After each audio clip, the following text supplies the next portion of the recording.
It is Monday, March 22nd here in Draft Shark Studios in Rochester, New York. Welcome to the 7th Quick Hit Pod in our Dynasty Prospect Scouting Report series. I'm your host, Matt Schaff. With me again is Jared Smola, and we are now up to 12 Dynasty Rookie Scouting Reports on DraftSharks.com. Every single one is free to read. We have many more on the way leading up to the NFL Draft. Check them all out. We're going to keep these Quick Hit Pods going throughout. Subscribe to the Draft Sharks YouTube channel or any of our podcast feeds to find all of them. Today finds us back in the land of the wideouts for Auburn's Seth Williams. Jared, please get us started on the big guy. Yeah, Seth Williams was a four-star recruit coming out of high school. Had offers from a lot of the major college programs: Alabama, Georgia, Florida State. Opted for Auburn. Williams was also a state medalist in high school in the long and broad jumps. Obviously, a big-time athlete. As a true freshman at Auburn, third on the team with 26 catches and 534 receiving yards, actually tied for the team lead with then senior Darius Slayton, now of the Giants, with 5 touchdowns that season. Slayton's departure paved the way for Williams to take over as Auburn's lead wideout as a sophomore in 2019. He pretty easily led that team in all major receiving categories, despite missing a game with a shoulder injury. Finished the year with 59 catches, 830 yards, and 8 scores. That was good for 33% of the team's receiving yards, 42% of the touchdowns. So nice market shares for true sophomore in the SEC. Numbers and market shares took a step back this past season, though. He actually finished with 47 catches, 760 yards, 4 touchdowns. Did lead the team in yards and touchdowns. Fellow 2021 wide receiver prospect Anthony Schwartz actually led the team in catches. Schwartz is not a highly regarded guy, not a guy who's going to go early in the draft. So a bit concerning that he finished with more catches than Seth Williams. Again, Williams' market shares also declined this past season. 32% of the receiving yards, 33% of the touchdowns. So not bad numbers, but not ideal that his market shares took a step back from his sophomore season. Right. You don't like that the receptions came down, but still solid to strong market share numbers in the other categories. And his overall stats were better than what Darius Slayton did just before him. And, you mentioned how they kind of crossed paths there in Williams' first season. So a decent career, plenty to like about him if you watch him, but there's also some stuff to dislike, right, Jared? So why don't you tell us what you found out when you watched Seth Williams tape?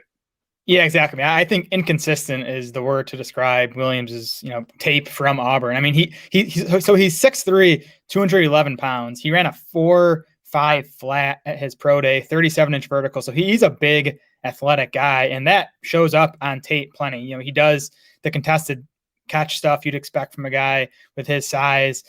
He's fast in the open field. He has more make you miss ability in the open field than you'd expect from a 6'3" guy. And he also shows flashes of strong route running, but it's just all inconsistent. Like he struggles against physical coverage sometimes to uncover the contested catch stuff. One play he'll do something awesome, and the next play he'll just get dominated by the opposing DB. PFF actually charted Williams with only 9 contested catches on 30 chances this past season. Those are not good marks for a guy of his size. So, it's probably going to have to win that way quite a bit at the NFL level.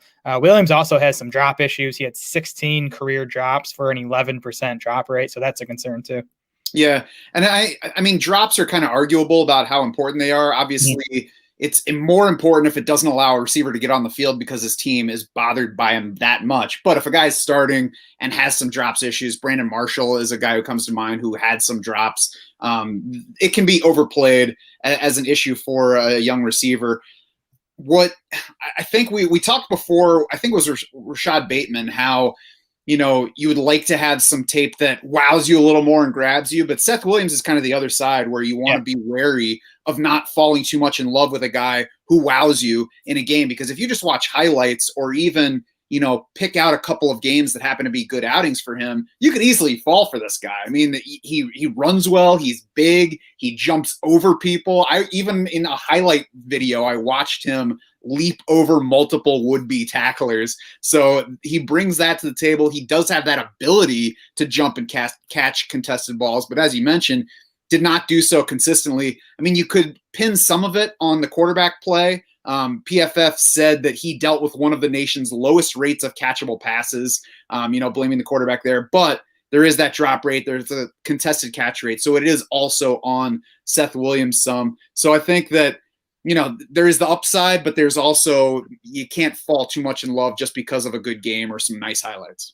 Yeah, definitely. I mean, Seth Williams is the exact reason you shouldn't go to YouTube and type in, player name highlights, click search, and just watch that. Because, he'd look like a first-round pick if you're just watching like his 10 best plays from this past season. Consistency is a concern, though. But, I mean, the upside's there. Like, he can make those plays. He has the size, has the athleticism, I'd say decent college production. So, I mean, as we get, I'd say probably into round 3 of rookie drafts, he's the type of guy you want to be taking because he does have that ceiling where I think he can, at least be like an NFL team's number 2 wide receiver and like a big play, maybe wide receiver 3 type for fantasy. Yeah, that's exactly what I have down. Once you get to like round 3 of most rookie drafts, there's not a whole lot separating the guys, and everybody in there is pretty much a crapshoot where they could, some guys will take off, some guys will not. And especially at receiver, we've seen there's not one single profile that you follow to figure out who's going to break out and who won't. I'll be very curious to see the draft capital spent on Seth Williams this year. Is he going to be some team's Van Jefferson where he surprises us as a late round 2 pick because of the athletic package that he brings in a 6'3", 211 frame? Or is he a day 3 pick where teams are more skeptical of him?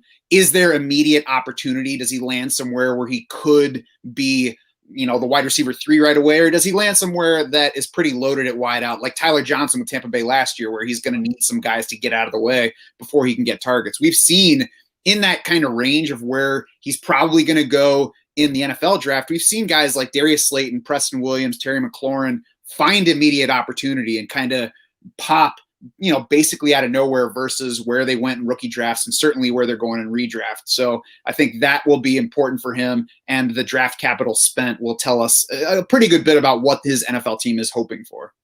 Yeah, I would expect Williams to be a day 3 pick. I think Slayton was a 5th rounder. Mm-hmm. And honestly, it's probably lazy because they're from the same school, but Slayton's not a bad comparison for Seth Williams. I'd expect him to go in the same range, 4th, 5th round. If he goes earlier than that, it probably means we should bump him up the rankings a little bit. If he drops later, it'll be a concern. I think if he drops into the 6th or 7th. Mm-hmm. Check out DraftSharks.com for a new profile pretty much every day up until the NFL draft. Tuesday starts a trio of Bama guys with QB Mac Jones. As I mentioned, all these prospect scouting reports are free to read, but you should lock in your DS Insider access so that you can see where they all land in our dynasty rankings, as well as access our 2021 redraft rankings and the MVP draft board. They are already live for the year. You can also find us on Twitter. We are at Draft Sharks. Jared is at SmolaDS. I am at SchaufDS. It's SCHAUF. For Jared Smola and the rest of the Draft Sharks crew, I'm Matt Schauf saying thanks so much for swimming with us.